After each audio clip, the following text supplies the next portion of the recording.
Hello, this is OverlordBou, and today I'll be covering one of this patch's premium battleships rewards, the Tier 7 Teng She. Now, the Teng She is the first ship that you can get in the first stage of the Battle Pass. The second stage is going to be in another video, which is pretty much a secondary Leon. Now, this ship is pretty much a more accurate Chinese version of the Sinop, but with the Bungo gimmick. So instead of the regular non-spotter plane of the Sinop, you get a enhanced spotter plane or more accurate spotter plane on this ship, which increases your range and makes your ship even more accurate. Now, we all know the Sinop is already accurate, so this thing getting even more accurate is going to be insane. So for the 3,500 doubloons, I definitely think this ship is worth it. And along with all the other rewards that are in the Battle Pass, I definitely think it's worth it for the first stage 100%. Yeah, 100% I think it's worth it for the first stage. 100%. That 3,500 doubloons, you get tons of rewards, steel, coal, Santa containers, you get a lot of stuff, not just the ship itself. So if you're not interested in the ship, the Battle Pass itself is definitely worth it, especially with all the goodies that are going on for this Christmas event. So let's talk about the ship. So what makes this ship exciting? So let's talk about the guns. So you have three triple 406mm guns with a standard battleship dispersion and not the Russian BB dispersion. You do get the 33-second reload, which is pretty slow-ish, with a big alpha salvo. You do have an 18.8 kilometer range and not the fastest turret diverse, which is about 60 seconds, and has excellent firing angles, mediocre shell velocity, but the biggest thing is you get that enhanced spotter. That makes it where you're 10% more accurate with the dispersion, and you have it at 10% increased range. Now, this ship is, again, the guns are very similar to Sinop, so if you play the Sinop, then you're definitely going to like this ship, except she does have weaker AP shells compared to the Sinop, but it has a normal battleship dispersion. So the Russian dispersion is the closer you are to the ship, the more accurate it is, and the further away you are, the less accurate it is, for the battleships anyway. The only ship of the Russians that don't follow this for the battleships is a Slava. The rest of them follow that concept where the closer you are, the more accurate you are to a certain extent, and the further away you are, the less accurate you are, in a sense. That's why a lot of time when you're playing a Russian battleship, you get outside of like 12, 13, 14, like 15 kilometers away, and you start seeing it getting more and more inaccurate. That's the reason why. But if you're within 12 kilometers, and oh man, it is really accurate. Like, it's really accurate within 12, 10 kilometers. But this ship doesn't have that same concept. It has just a normal battleship dispersion that doesn't change depending upon distance. Now, more importantly than having a normal dispersion is access to the enhanced spotter that improves her dispersion very similarly to the Bungo line. Powerful as you can more reliably punish ships if timed properly. So that's what makes this ship great, is the enhanced spotter, the great Sinop guns, and let's talk about what else is great about this ship, the hull. So this ship has a very similar hull, armor to the Sinop, amazing HP of 65,000, on par with many tier 8s. Now, you do have, unfortunately, a slightly nerfed armor scheme with a 26mm deck, a bow/stern, and a 30mm icebreaker, with a standard DCP and repair party. You do have a 16% torpedo reduction, which unfortunately is very poor. Now, she does use the same hull as the Sinop, but you do have, unfortunately, some nerfed armor plates, which makes her less tanky than her tech tree cousin.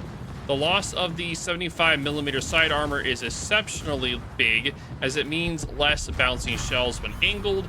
It's still very good overall, but it's not that same Russian bias levels of tankiness that we've come to love from the Sinop. Moving on from the hull, let's talk about the maneuverability.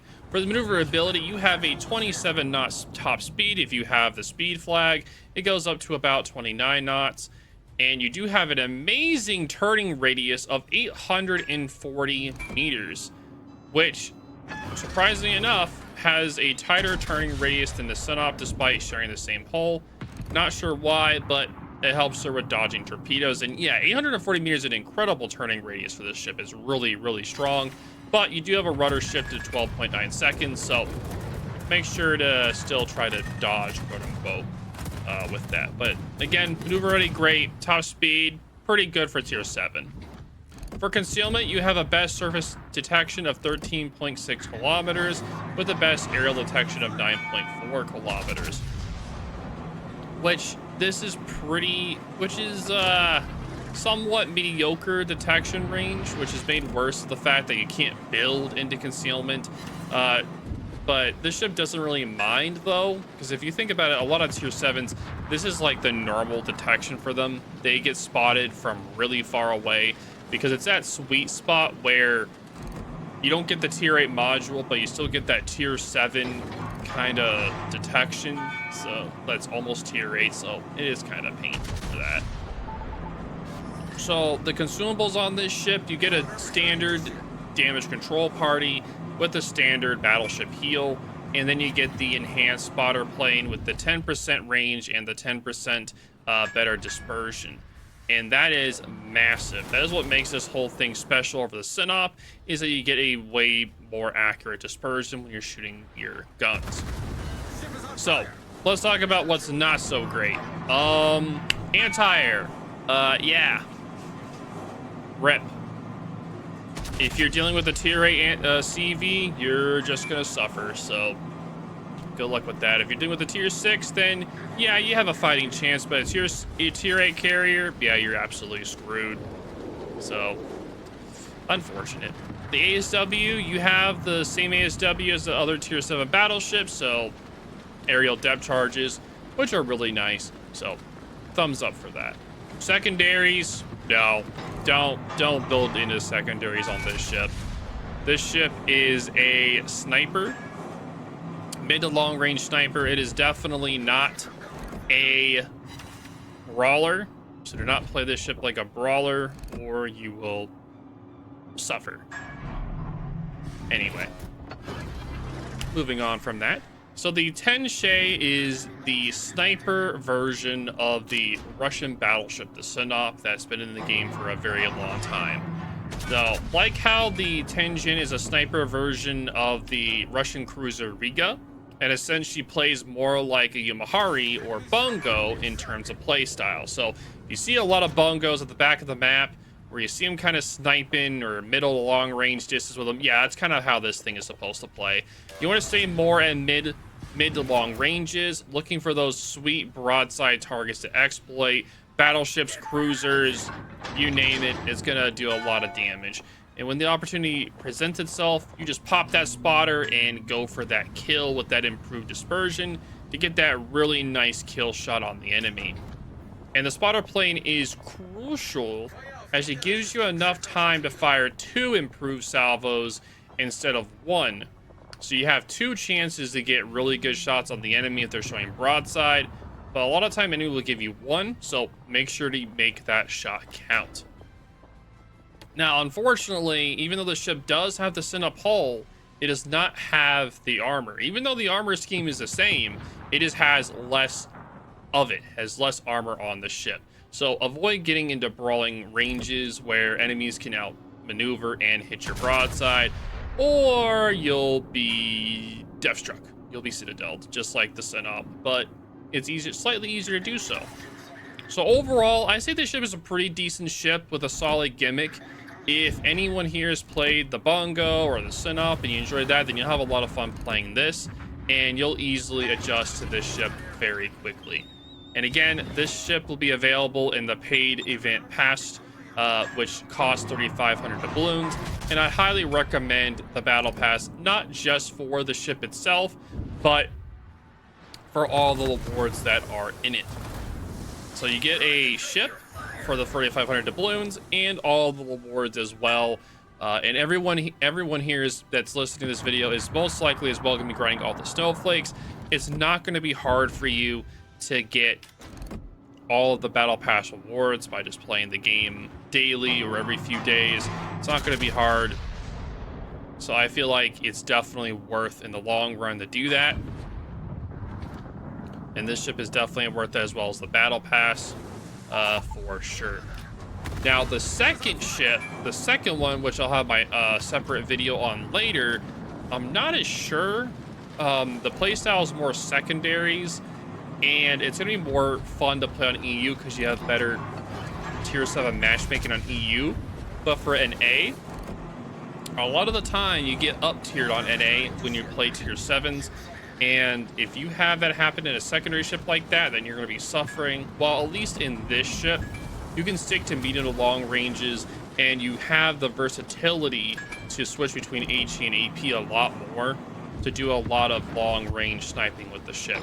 The other ship, you can play it like a Leon, even though it's a secondary ship, but you could just play a Leon at that point.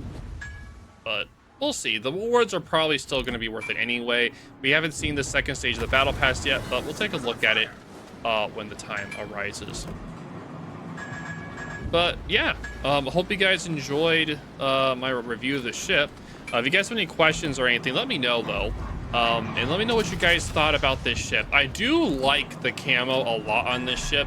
Now, unfortunately, you can't see it in the replay, but you'll see it in port whenever I am like showcasing the armor and the build. You guys can take a look at that in a little bit. But yeah, the ship's a lot of fun.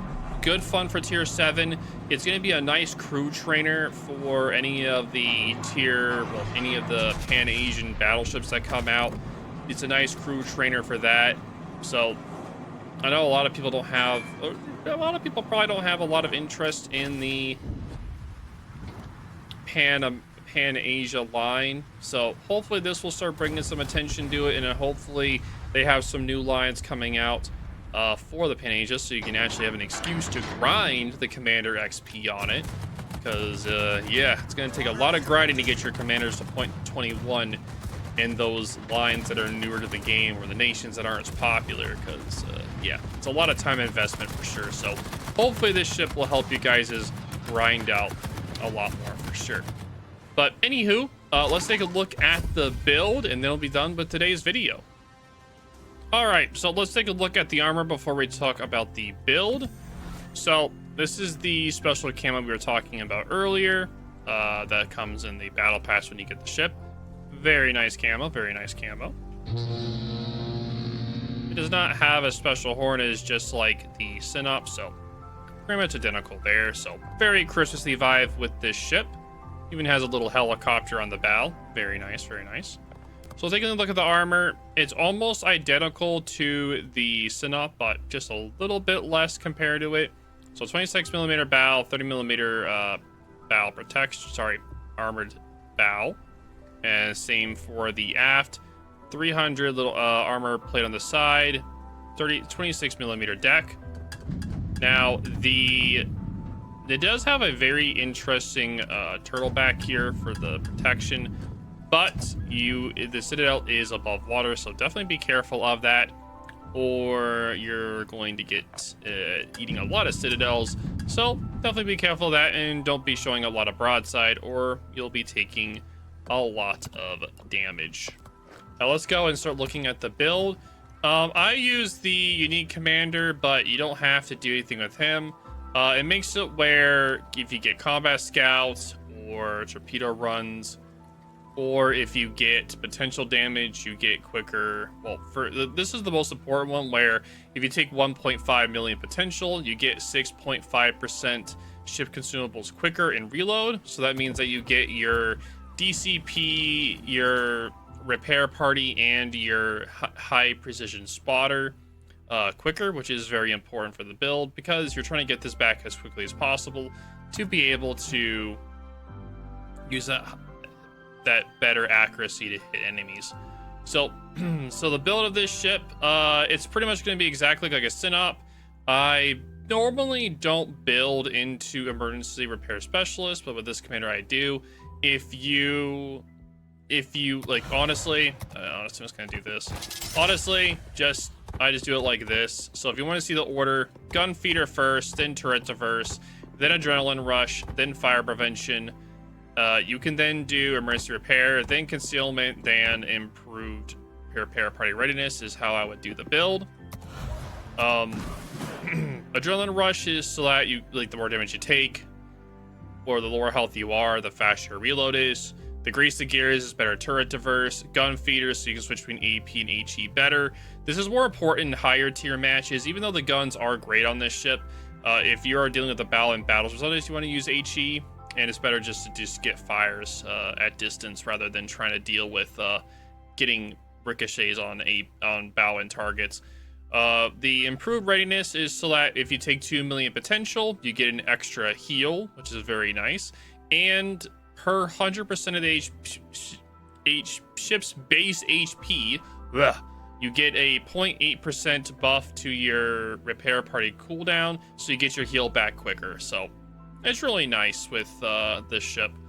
For fire prevention, of course, you reduce the chance you have of taking fires and the number of fires. Concealment reduces it by 10%, of course, your concealment.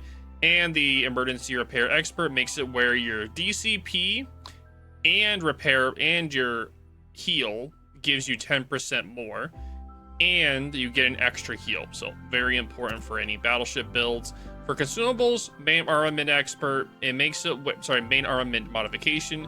It makes it where your main guns are less likely to be taken out.